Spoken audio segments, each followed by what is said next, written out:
بسم اللہ الرحمن الرحیم۔ السلام علیکم ورحمۃ اللہ۔ تجوید کورس کے نئے سبق کے ساتھ میں حاضر ہوں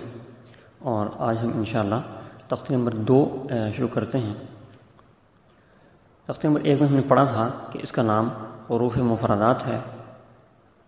اور مفرد جو ہے وہ ایک کو کہتے ہیں، الگ الگ حرف کو کہتے ہیں۔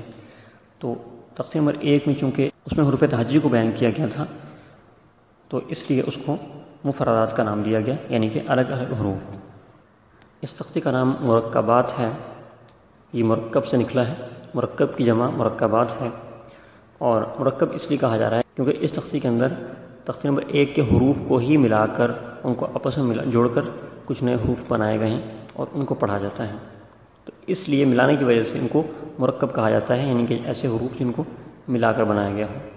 تختی نمبر 2 میں یہ کام کیا گیا ہے کہ وہ جو تختی نمبر 1 میں حروف مفردات تھے، الگ الگ حروف تھے،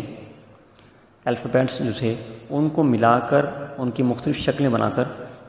پڑھنے والے کو یا سیکھنے والے کو دکھائی گئی ہیں کہ جب یہ حرف کسی دوسرے حرف سے مل کر آتے ہیں تو ان کی شکل کس طریقے سے تبدیل ہوتی ہے۔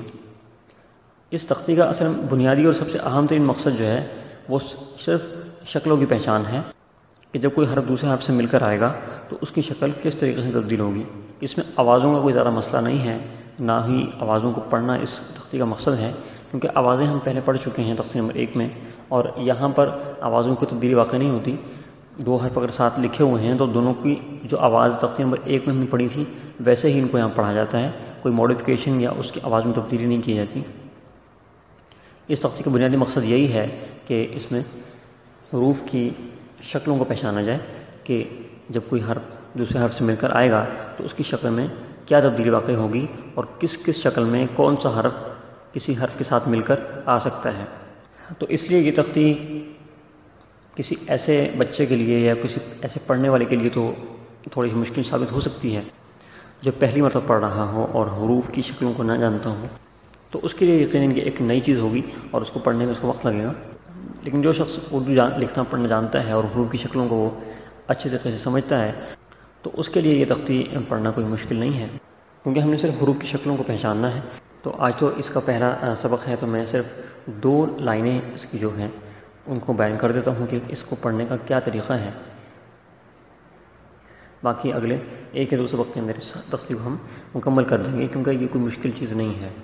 اس میں ایک ہی اہم بات یاد رکھنے کی ہے کہ جس حرف کو جس خاصیت کے ساتھ اور جس لمبائی کے ساتھ ہم تختی نمبر 1 میں پڑھ کر آئے تھے بالکل ویسے ہی اس کو یہاں پڑھیں گے۔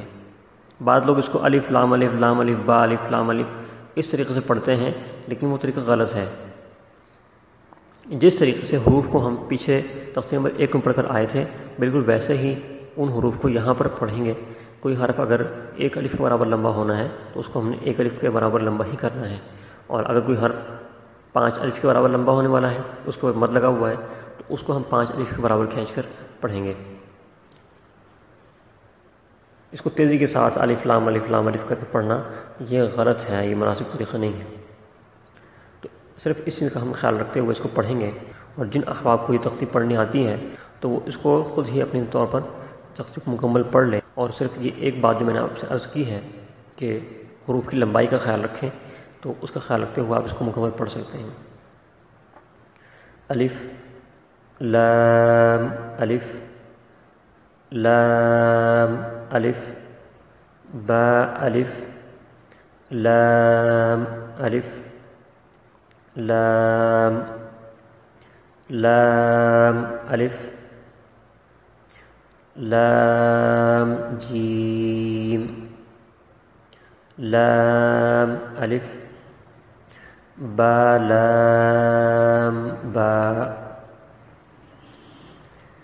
اس طریقے سے آپ نے حروف کی لمبائی کو ذہن میں رکھتے ہوئے اس کو پڑھنا ہے کہ جس حرف کی جو لمبائی آپ تختی نمبر 1 میں پڑھ کر آئے تھے، جتنا مد آپ نے اس کو وہاں پر کیا تھا اتنا ہی مد کے ساتھ آپ نے اس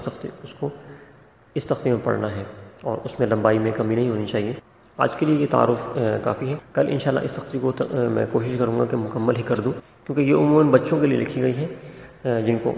حروف کی شکلیں ملانا نہیں آتی اور ان کو معلوم نہیں ہوتا کہ کوئی حرف دوسرے حرف سے مل کر کس طریقے سے شکل تبدیل کرتا ہے، تو یہ ان کے لیے ہے۔ تو ہم اس کو مکمل کر کے کل انشاءاللہ آگے پڑھیں گے۔ دعا میں رکھیے۔ والسلام علیکم ورحمۃ اللہ۔